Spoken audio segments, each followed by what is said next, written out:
council. Would the city clerk please take the roll? Palmieri, Here. Mugrower, Here. Krause, Here. Heck, Here. Herman, Here. Allison Osby, Cummings, Here. present 6. Would you all please stand while Deputy Mayor Palmieri leads us in invocation and the Pledge of Allegiance? We seek thoughtful and considerate deliberation tonight as we begin this meeting. May all those who participate in our discussions be mindful of civil and respectful discourse, and may our decisions reflect the values that we cherish in this great city. I pledge allegiance to the flag of the United States of America and to the republic for which it stands, one nation, under God, indivisible, with liberty and justice for all.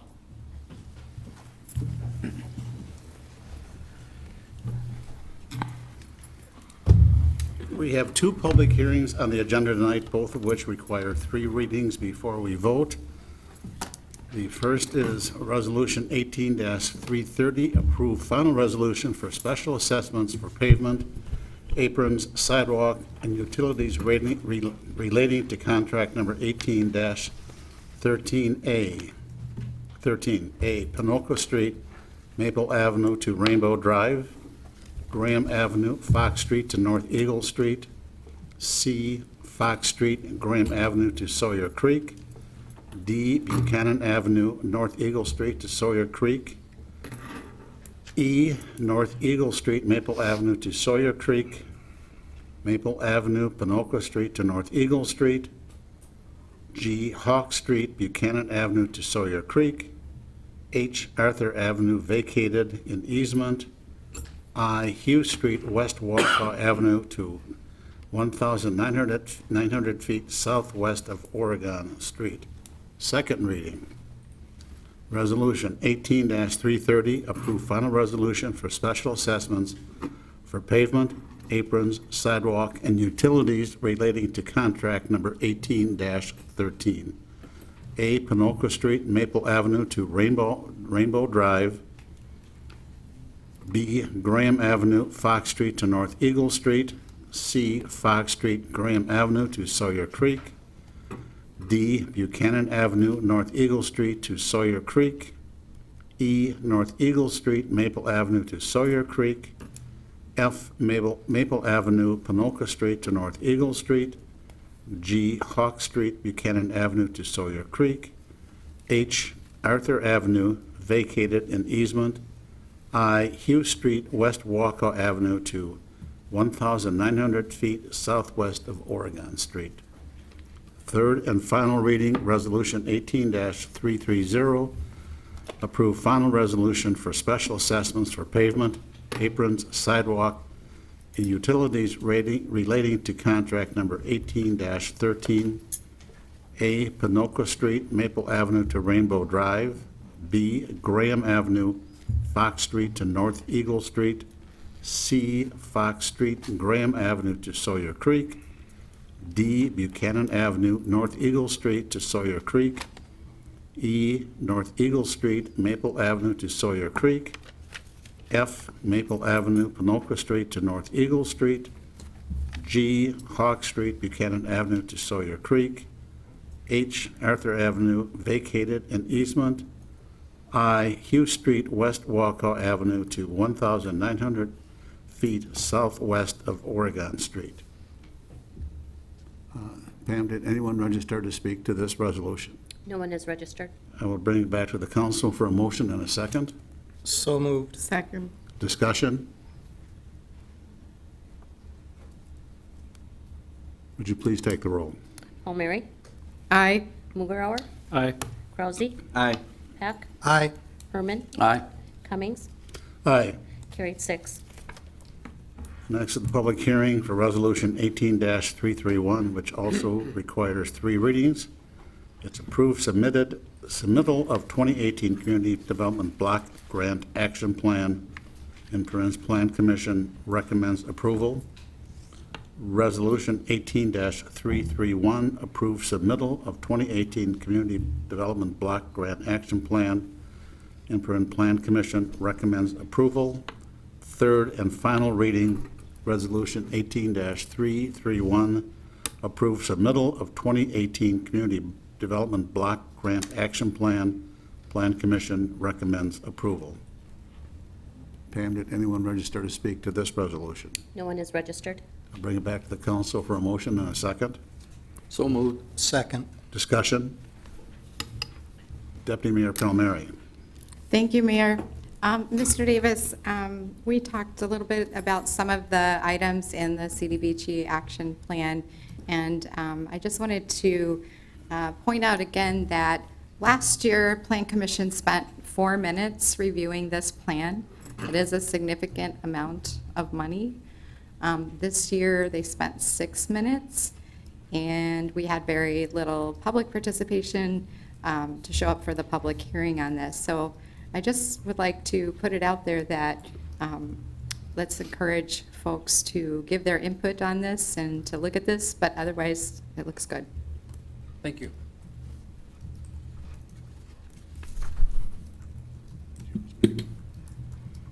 Councilman Herman.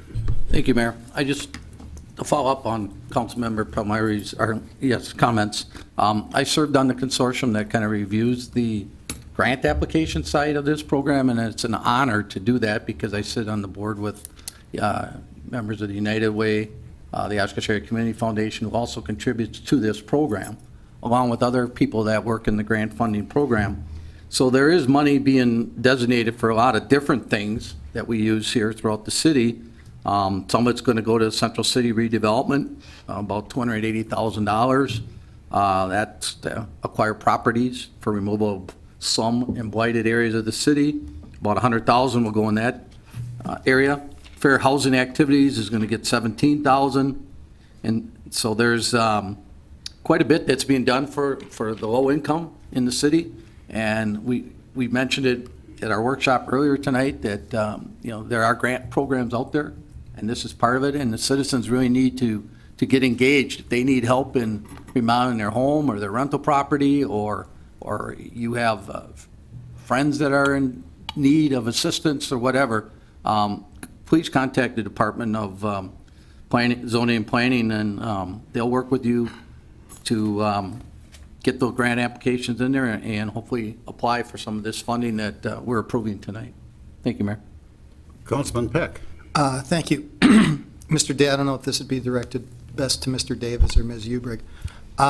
Regarding noticing of meetings, all of these meetings that discuss this are properly noticed, correct? Yes, they're all the public hearings. And those public notices are posted in the library, they are on the city website, Yes. they are posted in the paper, but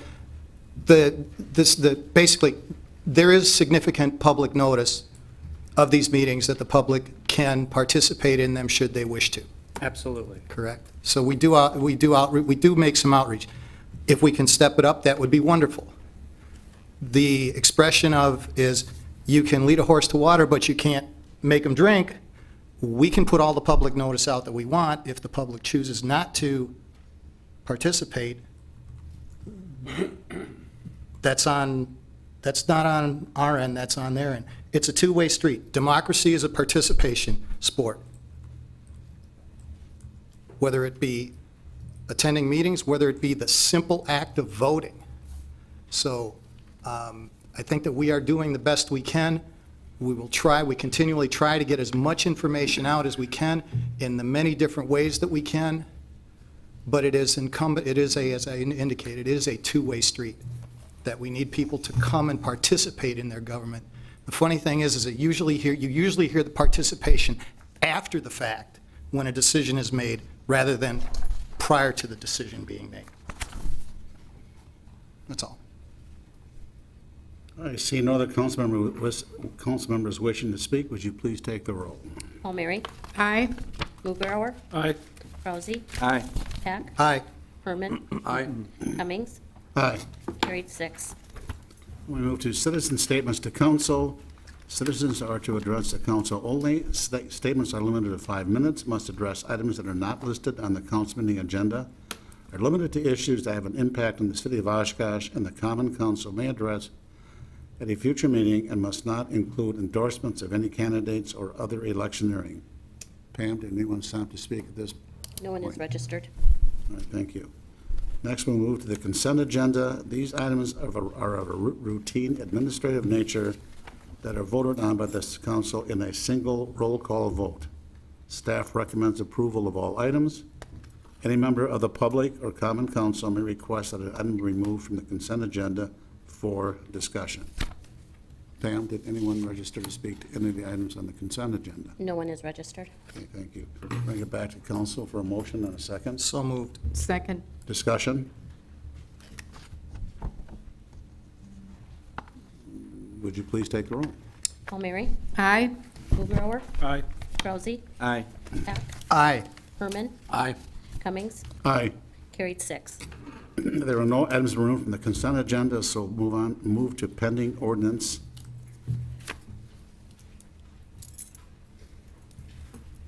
Did anyone want to speak to this? No one is registered. Oh, wait, I apologize. Yes, Jerry Inklam, 1402 Liberty Street. I apologize. Okay.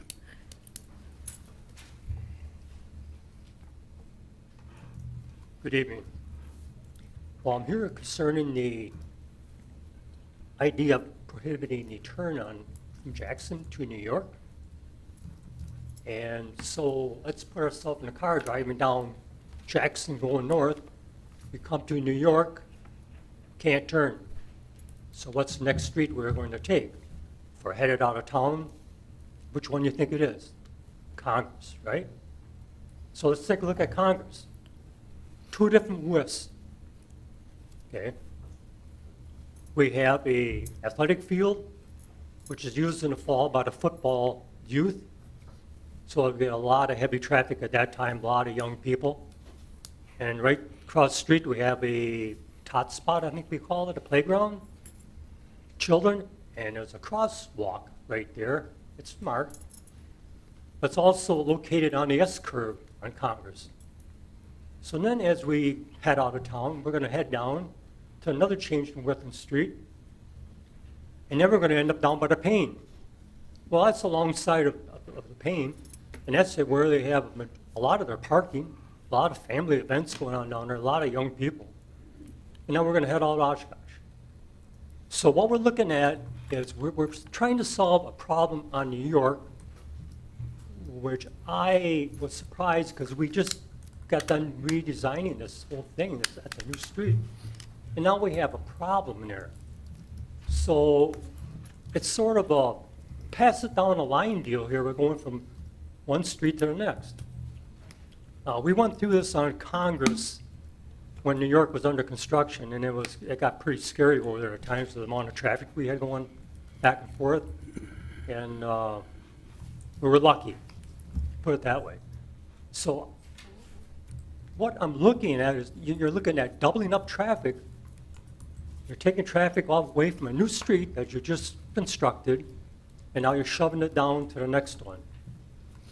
And it's not a good-looking deal.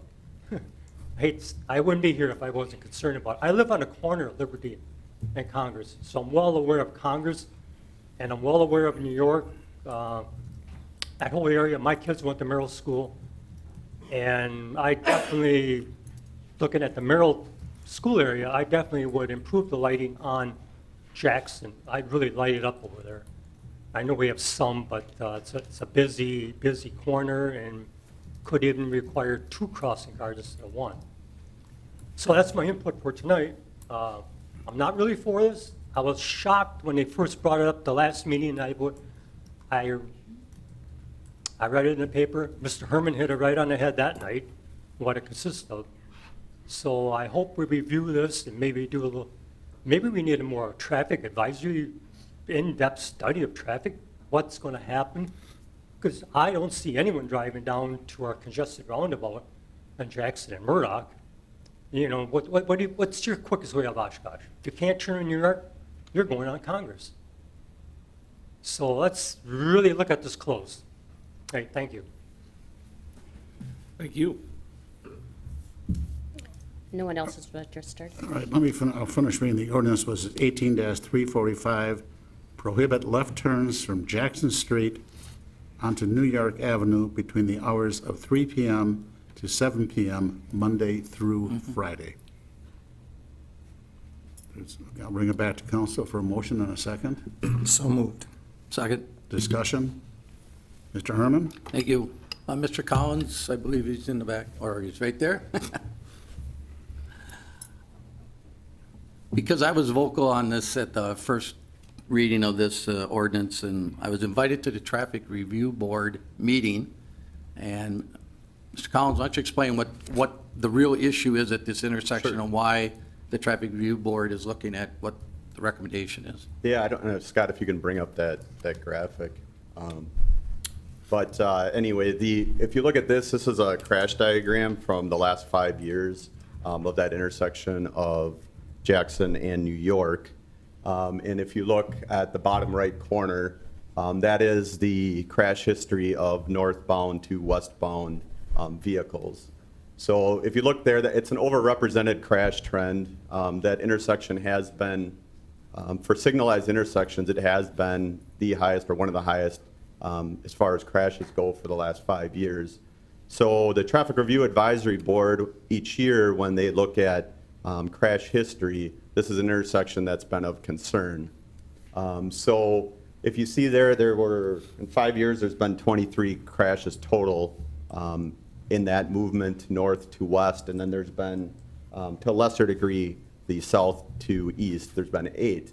So the real concern is that north to west crash trend. So the Traffic Review Advisory Board is interested in doing something to improve the safety there. I worked with the Wisconsin's state's traffic engineer for this region to identify potential solutions. We looked at a number of different options. We considered a left turn arrow. However, it didn't meet the warrants. There's really, we're only talking about during peak hour, the max was 28 left turning vehicles from north to west.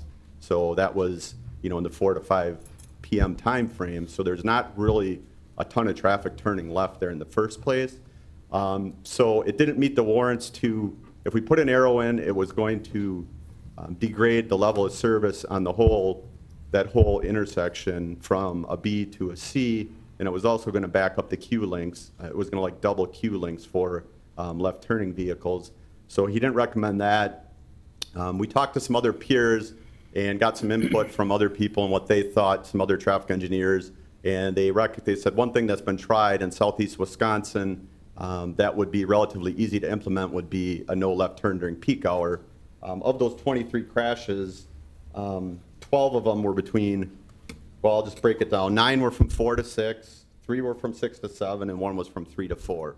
So we originally recommended prohibiting those left turns from 4 to 6, which would potentially eliminate up to 9 of those crashes. The Traffic Review Board extended it to 6 to 7, hoping to catch an additional 3, and then there was 1 between 3 and 4. So I recommended 4 to 6, they recommended 3 to 7. So that's kind of where we're at.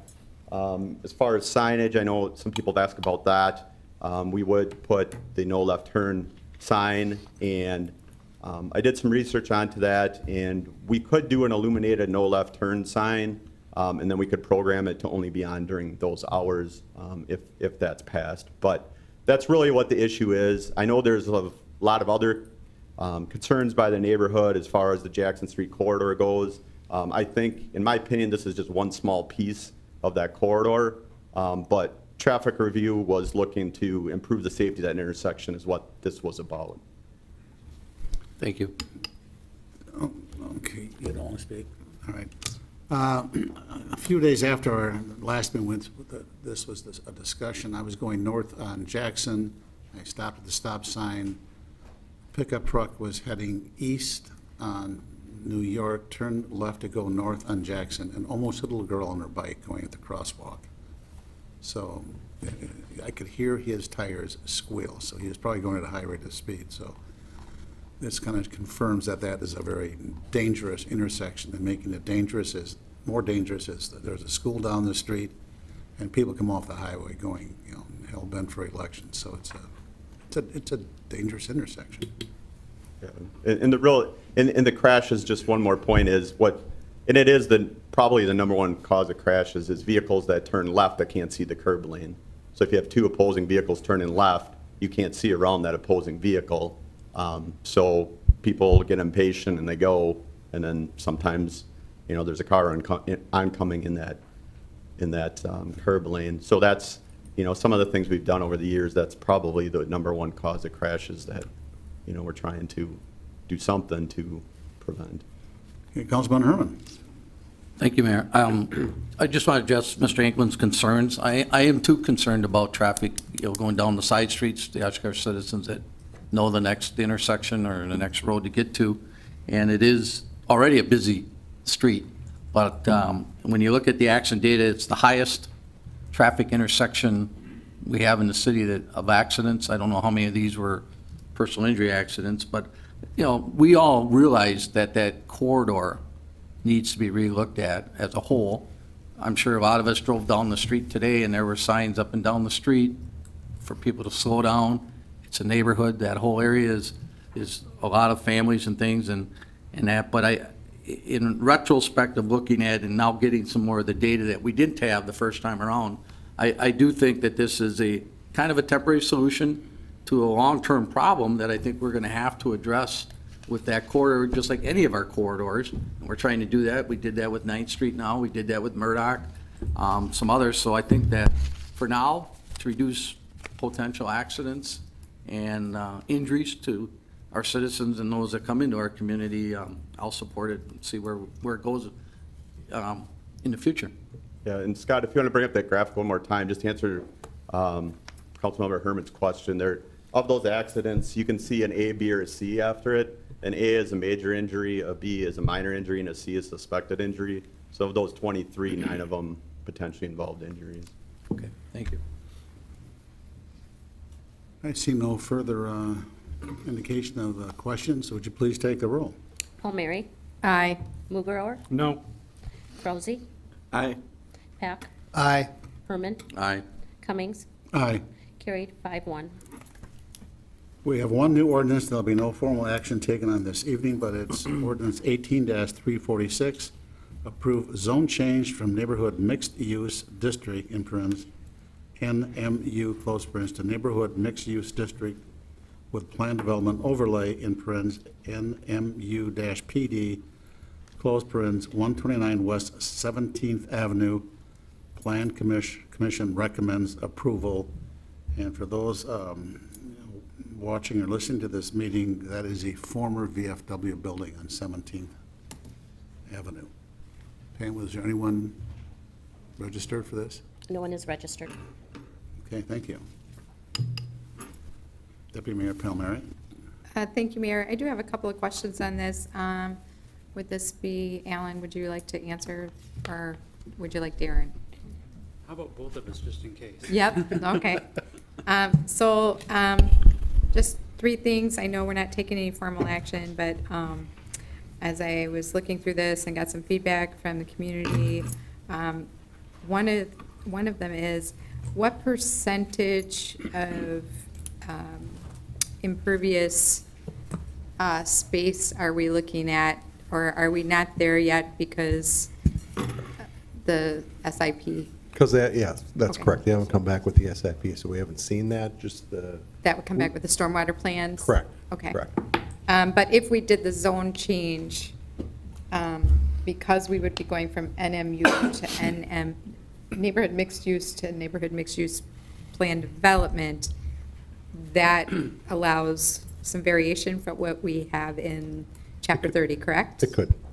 Okay, that's the first thing. The second thing is, again, it relates to that, what kind of open space are they intending? And I don't know if the developer is here yet tonight. And then the third thing is, are they looking at accessible universal design for those lower ground level units?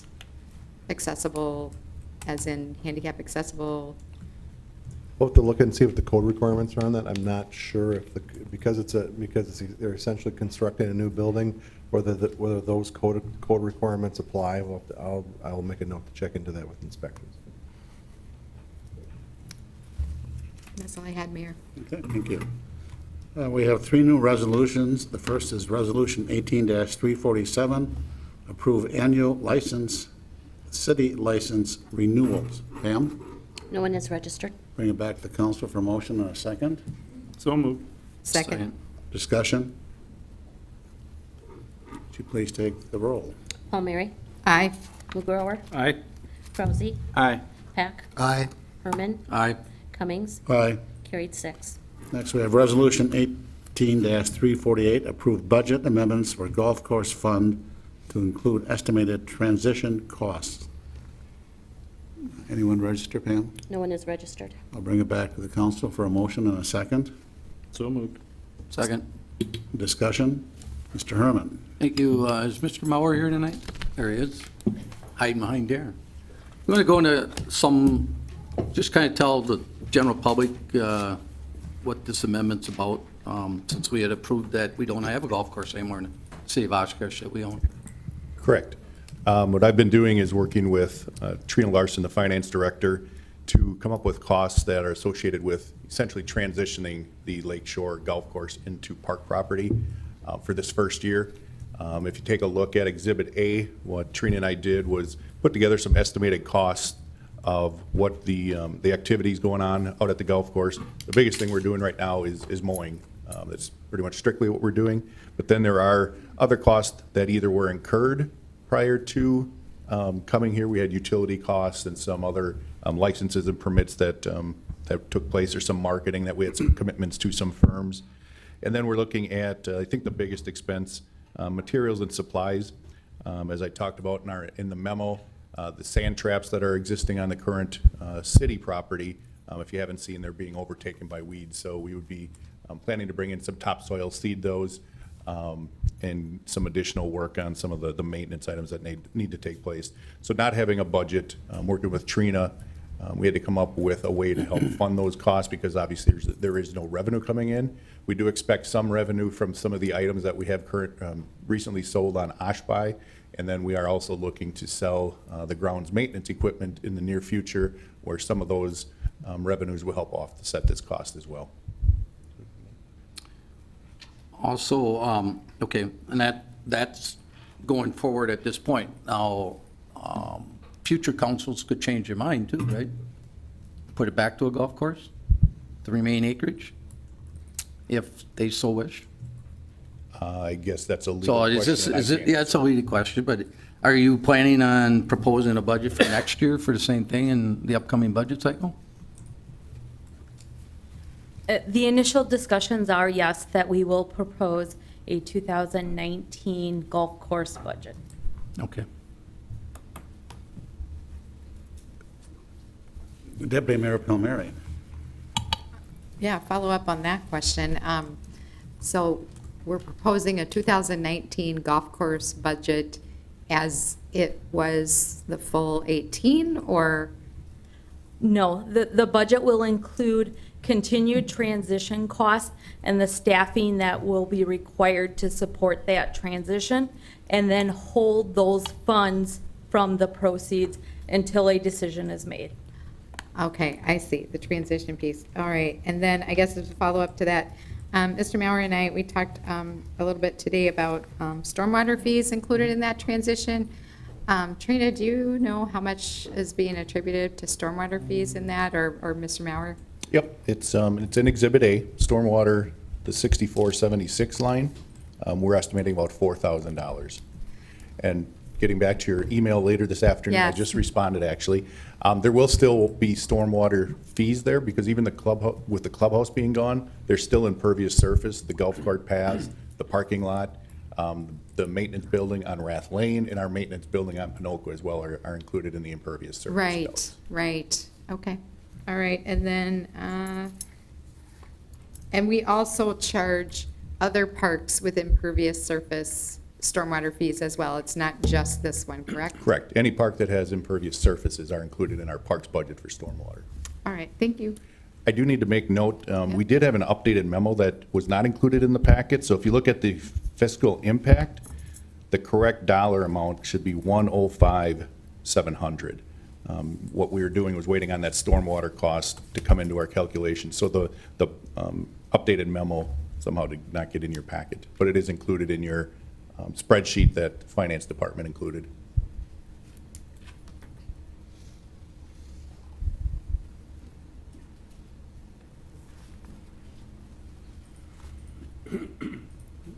If there are no further questions, would you please take the roll? Palmieri, Aye. Mugrower, Aye. Kraus, Aye. Peck, Aye. Herman, Aye. Cummings, Aye. carried 6.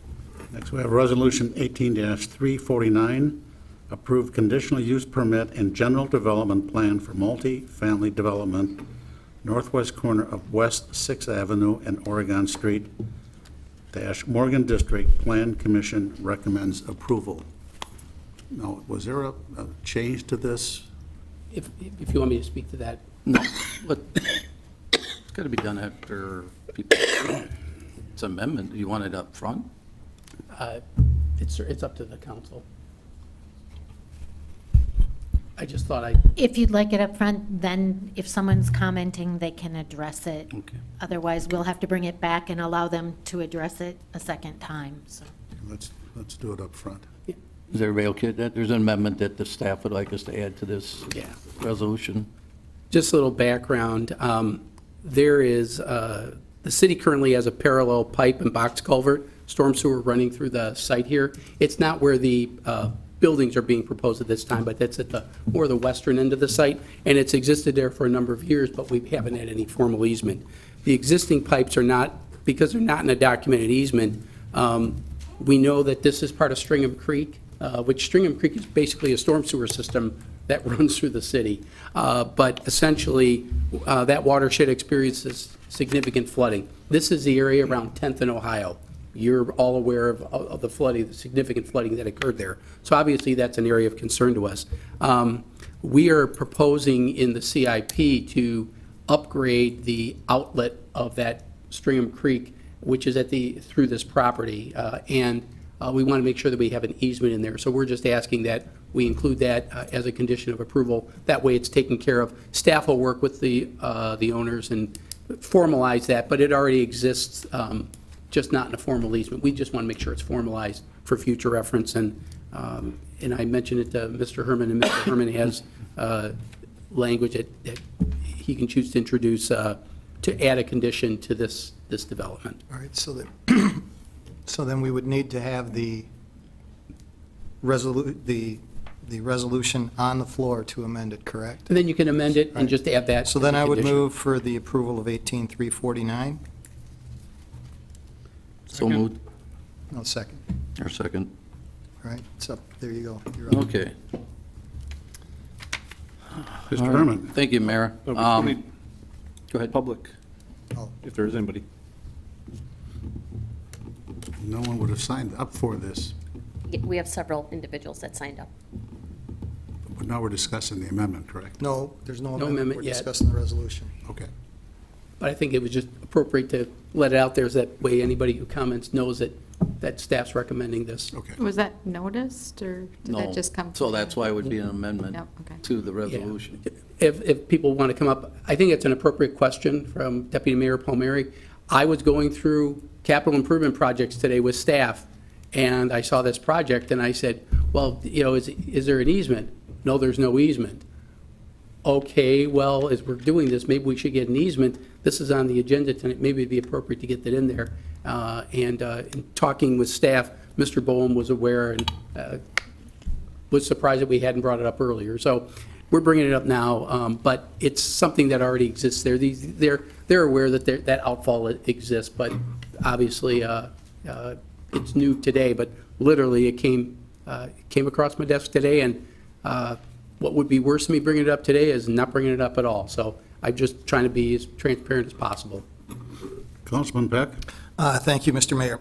To the point of noticing the amendment, we make many amendments to resolutions over time that are either made by us or recommended by staff prior to the meeting, and those are not noticed. So we're just, there's no nefarious plan here, there's nothing out of order.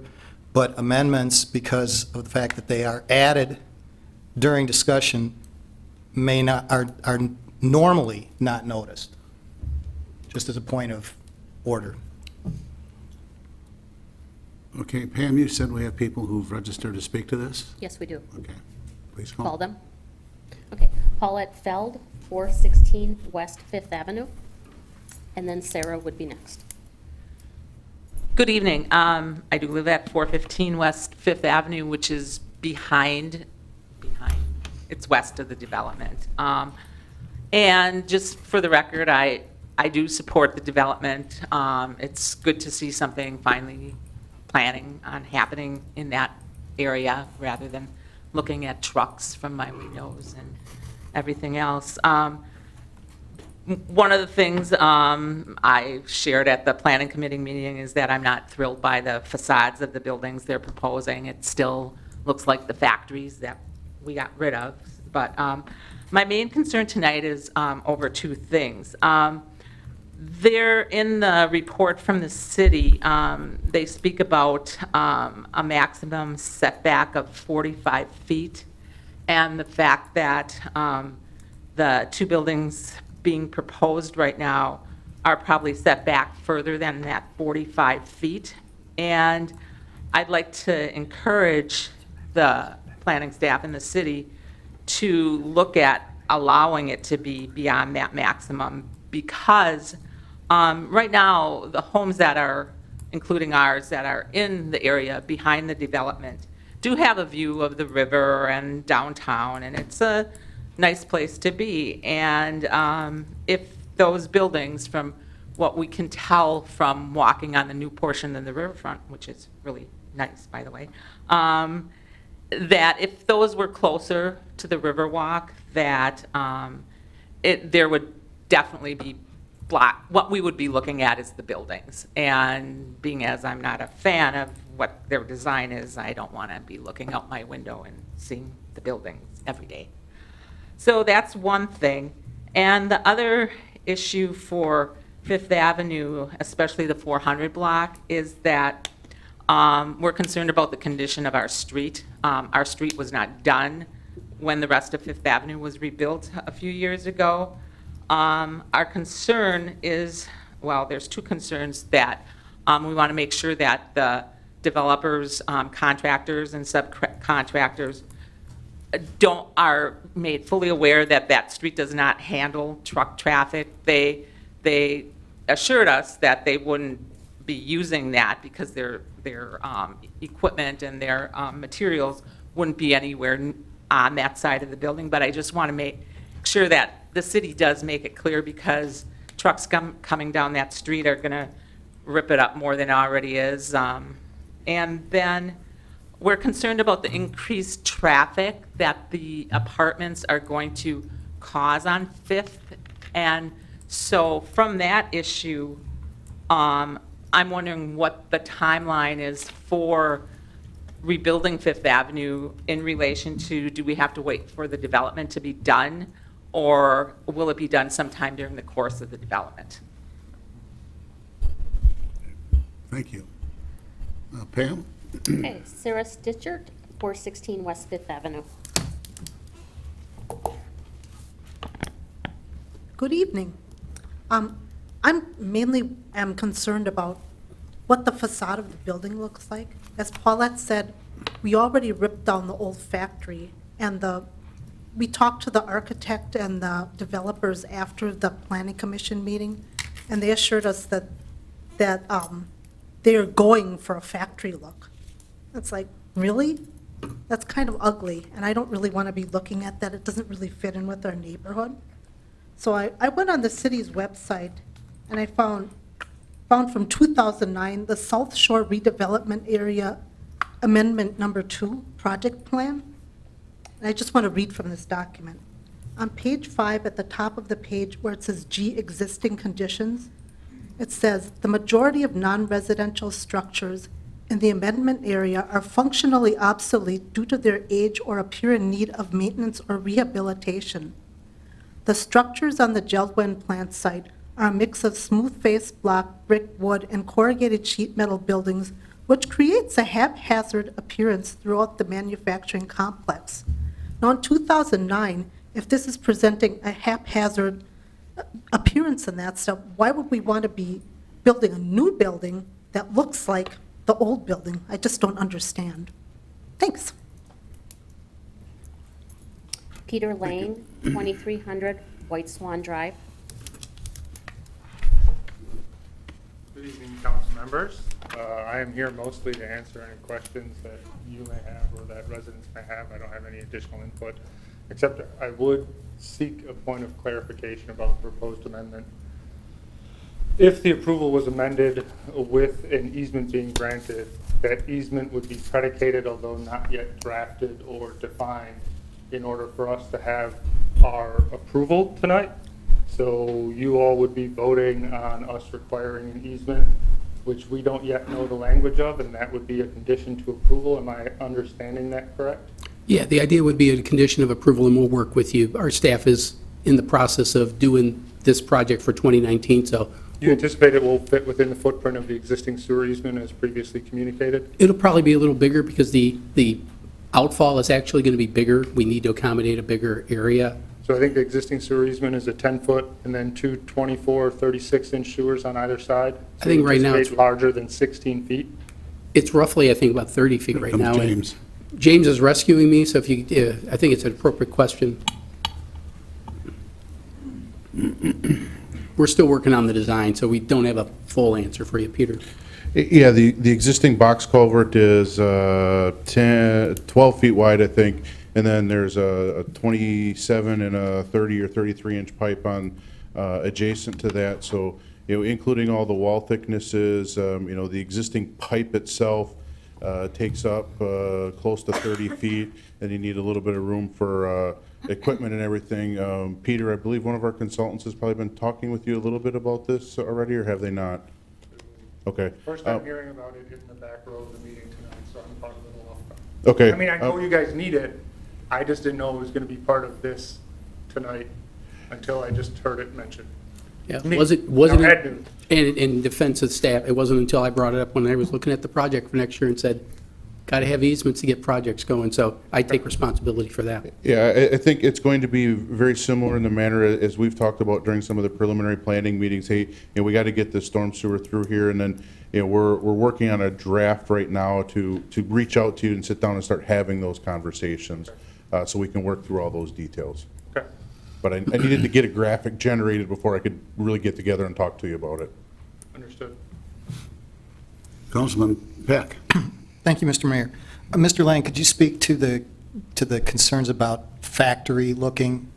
All right, I mean, so one, I should make the note that this is part of the general development plan, and the facade pictures are there. There are current thought as to what the buildings will look like, but materials haven't been selected. We haven't made color combination requests or anything like that.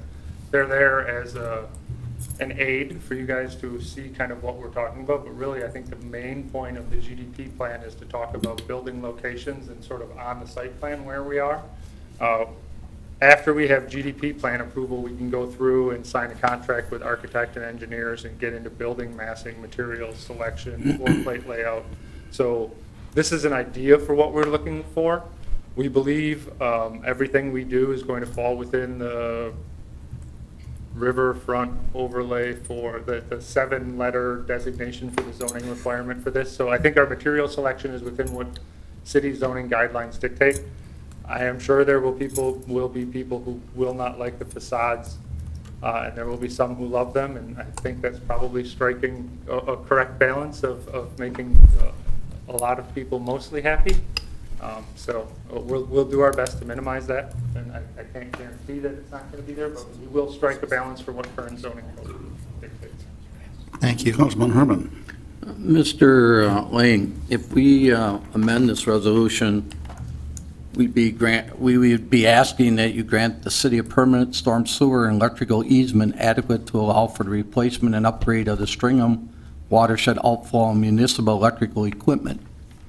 If I heard you correctly, you would just as soon not have us do that amendment? I just don't know what it means. So, I mean, like, so I don't know so what that. would it be better for us to delay this tonight? I'm happy to work with staff and provide that Right, approval. but then bring it back at the next council meeting with everything I would attached? assume that if there's some condition in there that I don't like, I could ask it to come back and have that be removed in the future. Yeah. Well, So for what- I guess, I don't want to approve something and then turn around, we got to disapprove it. Part of state law these days is that a condition such as this has to be reasonable, and Mr. Lang at any time could determine this to be Yeah. unreasonable and either come back to council or take issue with it. I don't think. I it's don't- gonna I don't see that happen, happening. So I think you're fine to approve it. I just wanted to understand what the process was of what was going to be approved tonight. Yeah, I think we're okay. I And- think and- we are too.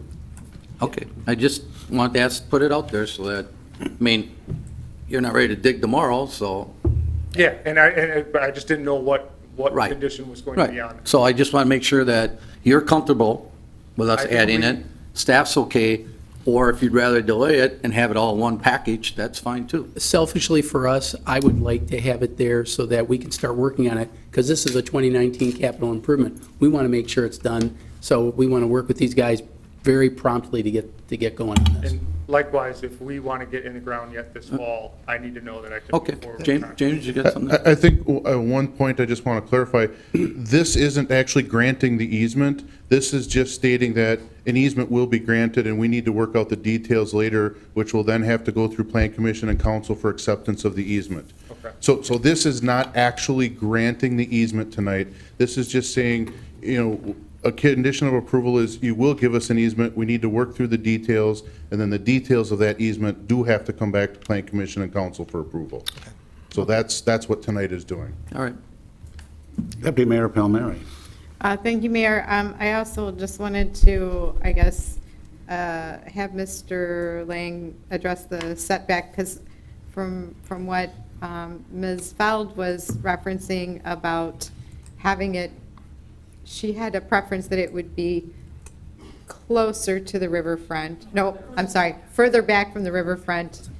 But the way I read the memo was that the exception was the opposite of that, that they were moving it back further.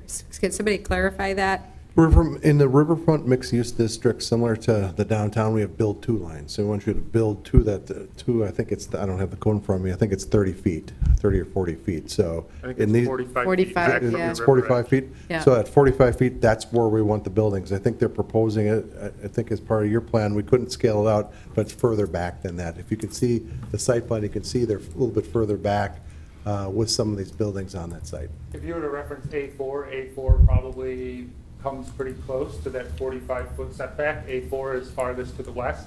So we would be bringing A2, A3, and A1 that close to the Riverwalk in order to hit that setback. Now, there's also, I think, patios and landscape and natural elements incorporated as part of that 45-foot setback in code, if I know my code correctly, which I think I read.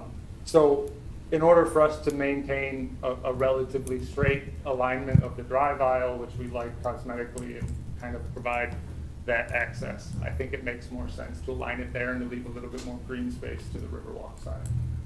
We will be having some green space, I'm too animated, green space and other things in there to try and accommodate and bring that frontage closer to the river. And so is the intent then, because we always want to be considerate of, public access to that Riverwalk, is it the thought that that green space between the front of the buildings, the facades, and the Riverwalk would be publicly accessible, or that's all going to be private with decks and pools and? this The kind of areas thing? immediately adjacent to the buildings would be private, and then I think similar to what you saw at Oshkosh HQ, there'd be some landscaping or natural buffers that would sort of create a quasi-public space where you'd be able to see into the space, but it might not be immediately accessible via landscaping or something like that. We're quite a few steps down the road from here to there. Right, sure. So that's probably more in that SIP.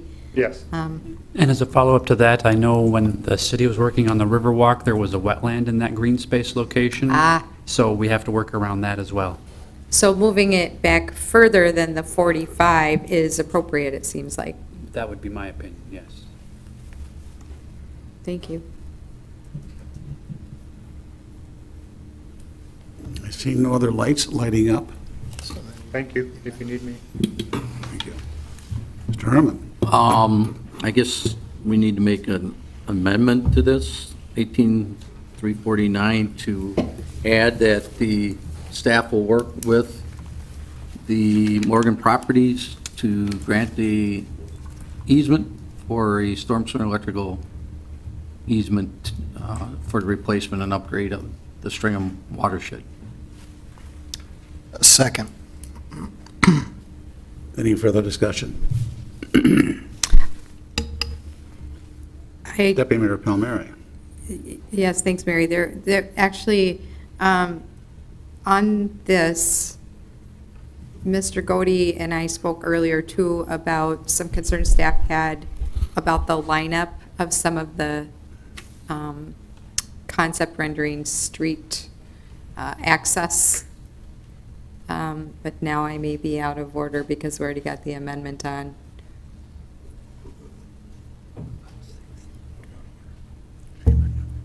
Happy to answer it after your vote on the amendment. We all are clear on the amendment. We have a motion and a second. Discussion. Would you please take the roll? Palmieri? Aye. Mugrower? Aye. Kraus? Aye. Pack? Aye. Herman? Aye. Cummings? Aye. Carried 6 Now we go back to the original resolution as Right. amended. As amended. as amended. Then her question is now germane. Deputy Mayor Palmieri. Yes, so Mr. Godey, we spoke earlier today about some of the staff concerns regarding the access drives and the lineup on that.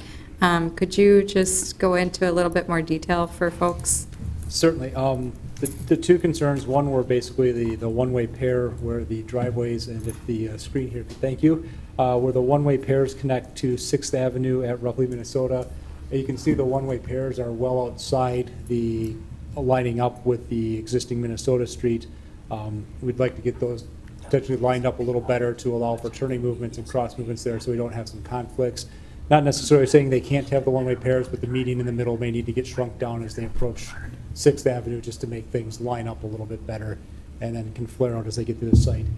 And then the second one is by code, the site would only be allowed 2 connections to the public right-of-way. The one-way pair on 6 would be 1, but the site is currently showing 2 out to 5th Avenue. The one that's kind of the private drive to the north that lines up with 5th Avenue, and then the one just to the south of that that appears to serve the townhomes. That connection through there, a little bit of fear that it might become kind of a cut-through area for people trying to avoid some of the congestion areas. A thought was if it could simply be connected to the private drive within the site to come out, would bring the sites together. The driveways are relatively close together, but given that currently Iowa Street's a very low volume street, it wouldn't be an issue, but if there's higher volumes through there, the close driveways do pose a little bit more of an issue for unexpected turning movements and can create congestion and accidents. Thank you. And that's listed at the bottom of the resolution. That's specifically in there. That was a condition that the Plan Commission had done already. Just one comment, and this, it's called a general development plan. I think if Mr. Davis, explain to the public, there are a whole bunch of steps. What we're seeing are conceptual site plans, conceptual drawings for buildings, and I think just everyone, this is such a visible piece of property in the city, and it's been sitting there for a long time. What all steps are involved before a shovel goes in the dirt? This one is a complicated site, as the developers would be glad to attest. In general terms, we go from a broader concept to specific implementation, and there's the steps that go through Plan Commission and Council directly for action. The general development plan is designed to put together the general concept, the location, the spacing, the general design of the site, so that this is twofold. One, so the public knows what to expect when it comes to the general development plan, but also the developer doesn't have to do specific plans. If somebody wants to move a road or move multiple buildings, they haven't wasted a bunch of money on plans that would not be approved. So we go through a general development plan first. Once the general development plan is approved, then we work to a specific implementation plan. They get a lot more specific on the facades, the designs, the interiors would see a lot more detail, because that would be what the Plan Commission sees and what the council will see for the materials that we've referenced, the actual dimensions of all the buildings, the windows, the doors, the driveways, the things of that nature, and a lot more specificity on the utilities and the stormwater management. So you'll see dimensions at the next level, and then to follow that up completely, it gets to the site plan review committee stage, which is staff, which is we actually have to approve the construction plans, and as an example, the easement that we're looking for, if they were building a building near that easement, we'd have to make sure that they're staying out of the easement, or any storm sewer connections are going to be designed so they meet city code.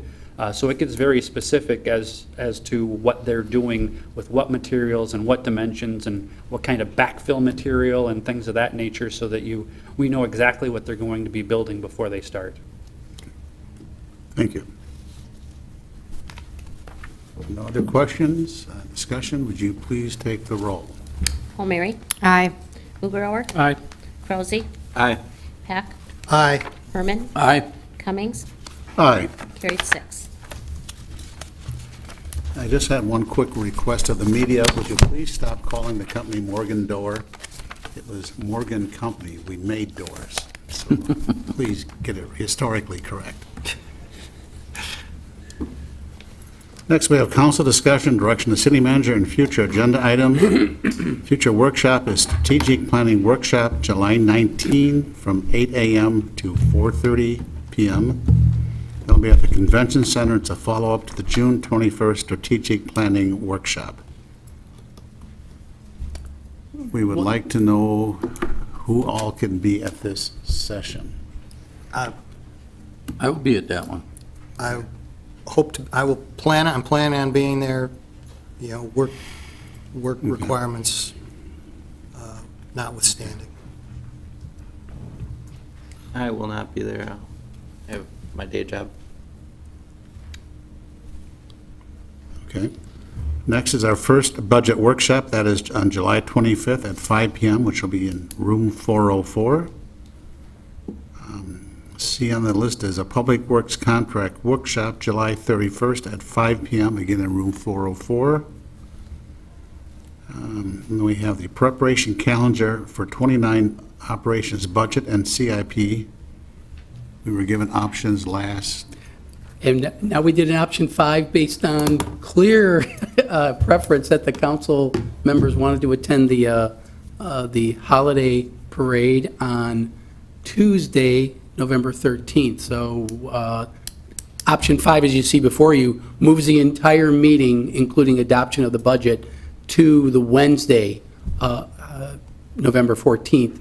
This one also suggests that we do the hearing on the budget hearing at 5 p.m. on November 7th, and then have the workshop immediately after. Typically, that final workshop is providing input to staff on preliminary changes you'd like to make. Right on the heels of public input, there may be some value to that, and you still have an extra week over and above that meeting to make any last-minute changes based on further reflection. The idea would still be to have the all-day budget workshops on Monday, Tuesday, October 29th and 30th. That gets you the budget on November 9th, gives us plenty of time to publish it in the newspaper, and gives you the budget hearing as well as the approval on the dates that council seem to prefer. So that's our plan to proceed with that. We will require council to adopt an ordinance later on to move their meeting to the 14th, but we've done that before. That's no big deal. We'll get that to you. I'm good with that. Yeah, me too. Appreciate your patience. Thank you.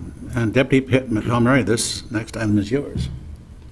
Thank you, Mayor, City Managers. Mid-year evaluation will be going into closed session after the July 10th meeting for that. Is everybody available for that? Yep. Okay, thank you. Thank you. Pam, did anyone register to speak at the second chance to do citizen statements? And no one is registered. Okay, then we'll move on to council member announcements and statements. The first is mine. It's the reaffirming historical designation of Rainbow Memorial Park. And a little bit of a history lesson on that. Scott, do you have the slide of the old?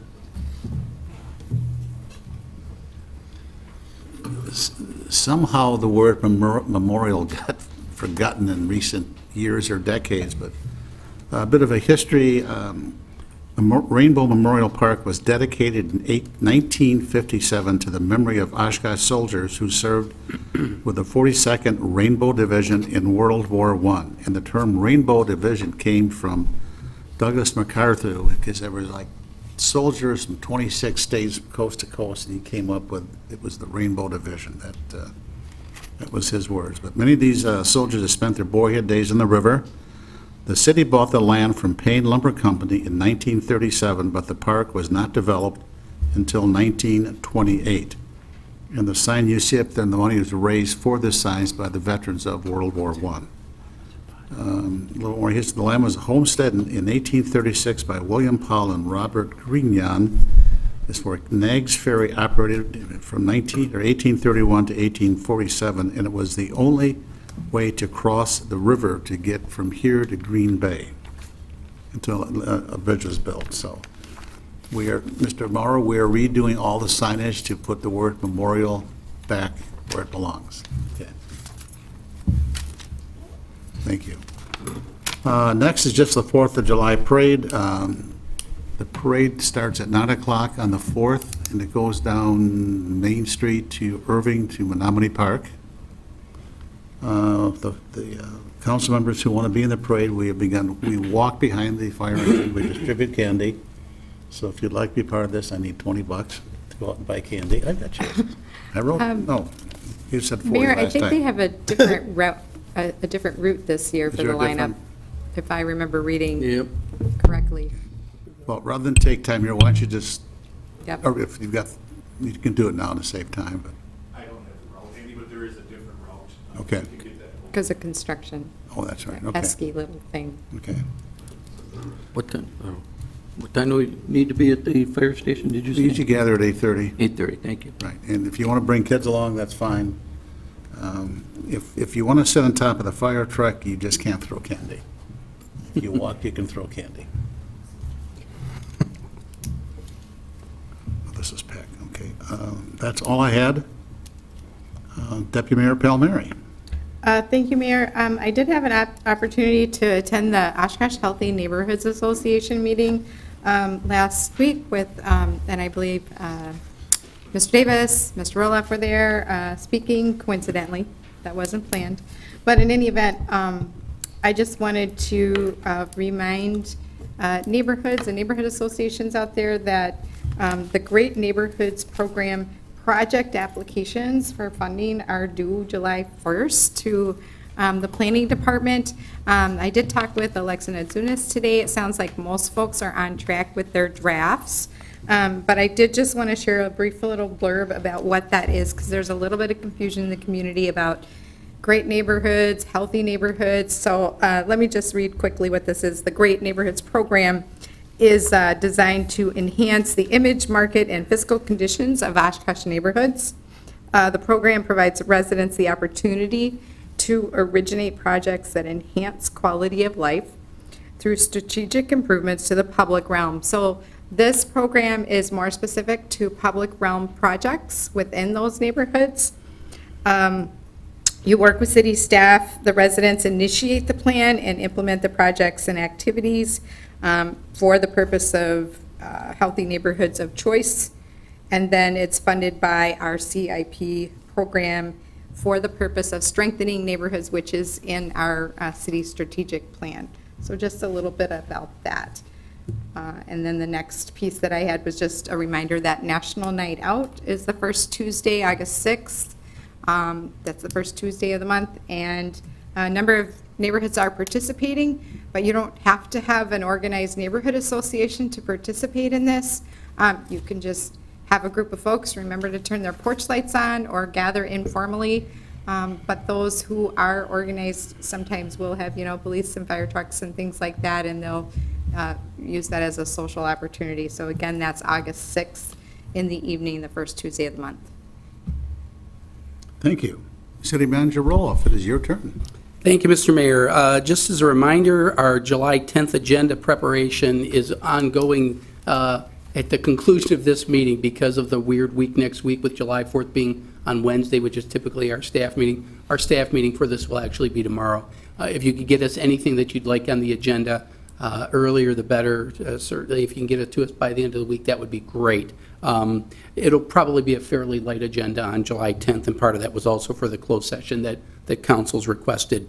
Following up on Deputy Mayor Palmieri's discussion about Great Neighborhoods Program, one of the projects that came out of the Great Neighborhoods Program is the Sea-Sand Sailorland play equipment. That was a project from the Nominee South Neighborhood Association. The ribbon cutting for that is going to be this Thursday, June 28th at 4:30 p.m. over at Menominee Park at the playground itself. So certainly welcome all council members. I believe we already have it noticed, so no concerns there. But if you can make it, great. Otherwise, you can just go over there and play or bring your kids or grandkids. Another council meeting date change. This is already covered by code because just as a reminder, election day, primary election day is Tuesday, August 14th. So the council meeting by code automatically changes to the following day, which will be Wednesday, August 15th. So just a reminder to everybody. Oshkosh Corporation update is in your package. If there's any questions, happy to answer that. And then we've been trying to do some follow-up to items that are brought up during citizen statements. The last meeting, there was a gentleman asking about the vet's office, county vet's office, and the flag wasn't appropriately Actually, taken care it of. was a woman. Oh, I'm sorry. I couldn't remember exactly who it was. But I do remember that they asked about it, and the county veterans office is actually over on Otter Street at the administrative area. And we've put a listing of the county offices on our website at the suggestion of Councilmember Herman. So we have that information so that people can access that should they so choose. And that's all I have unless there's any questions. Any question? Deputy Mayor Palmieri. Thanks, Mayor. Just one, and that is Mr. Davis and I talked a little bit. There was a reference in the update for the Oshkosh Corporation about a revised road layout. I'm not going to put you on the spot and expect you to show the map, but those maps and those additional revisions are going to be forthcoming. Yes, we've had to avoid some wetlands, so we had to skew the original design. So I'm working on a map that shows the original alignment and what we've had to do to design around the wetlands and make everything work for permitting purposes. So as soon as I have that, I'll be able to forward that to people or include that in the next report. Thank you. If there are no further questions, I would look for a motion to adjourn. So moved. Second. Second, all in favor signify by saying aye. Aye. Adjourn. Look at that. 40 minutes.